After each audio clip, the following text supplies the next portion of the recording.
So hi, good eve and good morning mga kapedge. So ito, nandito tayo ngayon sa Kion. Para sa mga bago sa Diablo Immortal, yung hindi pa nagiging immortal and shadow pa lang yung narating nila. So ito po yung ginagawa once na naging immortal din, Nagki-Kion bless tayo. Kumbaga, ito yung Kion's ordeal.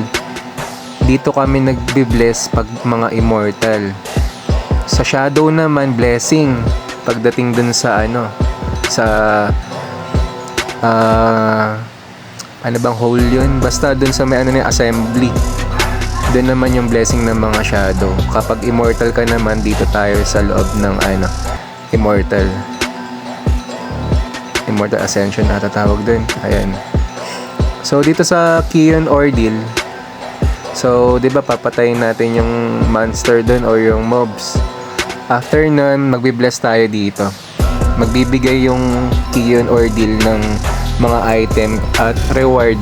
Kung sinong makaka-jackpot ng magandang item, yun yung mabibigyan ng mga green up na equipment. So, ayan. Sa mga gear, mga gear. So ayan, ito yung mga kasama natin dito sa sa grupo natin. Puro alam ko libre clan to eh. Halos karamihan talaga. Kasi bless na namin ngayon, Kion namin ngayon is 8:30, dapat pumasok na.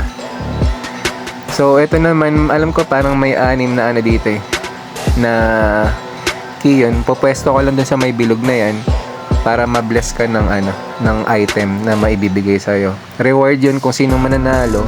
Kunyari, mga 140 points o 104 points. Yun yung mabibigyan ng magandang item. So, ito, lumipat lang ako sa kabila. I-check natin dito kung makakatanggap tayo ng maganda. So, may limit na time limit. Ayan, kung nakikita natin sa right side or left side, 45 seconds. So, ayan lang naman yung hihintayin natin. Medyo ganito kasi ang blessing dito, pagdating sa Kion. So ayan, nag-wait lang tayo. Hintayin lang natin yung oras. Ganyan lang. Ganyan lang maging immortal. Sinasabi nila mahirap maging immortal. Yun ay kung hindi ka sanay.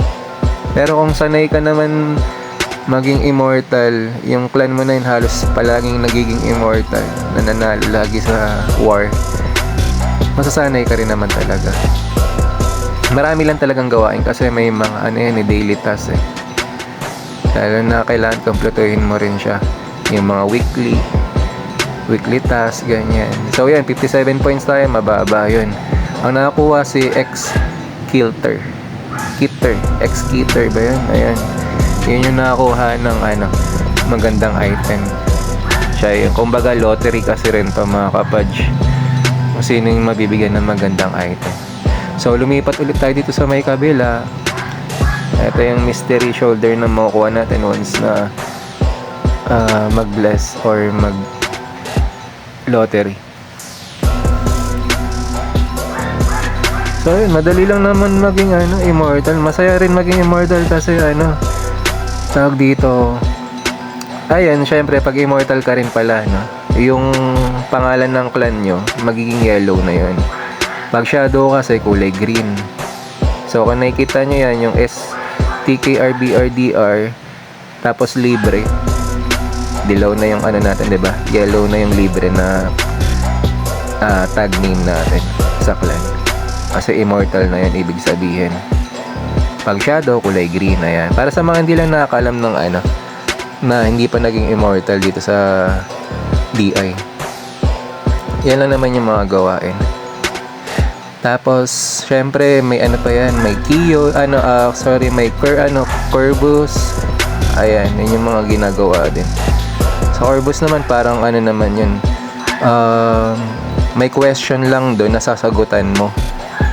Pag tama yung sagot mo, mabibigyan ka ng mga reward din, mga ganyan. Mamaya, dadaanan rin natin yun after nitong Kion na to.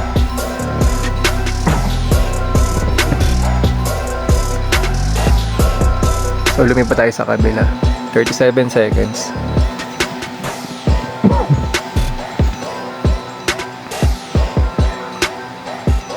Ayan, kumbaga yung clan natin natutuwa na rin kasi nag-immortal na rin tayo. Congrats nga pala, shoutout kay Etot. Ayan, yung bago natin clan leader ng Libre Clan.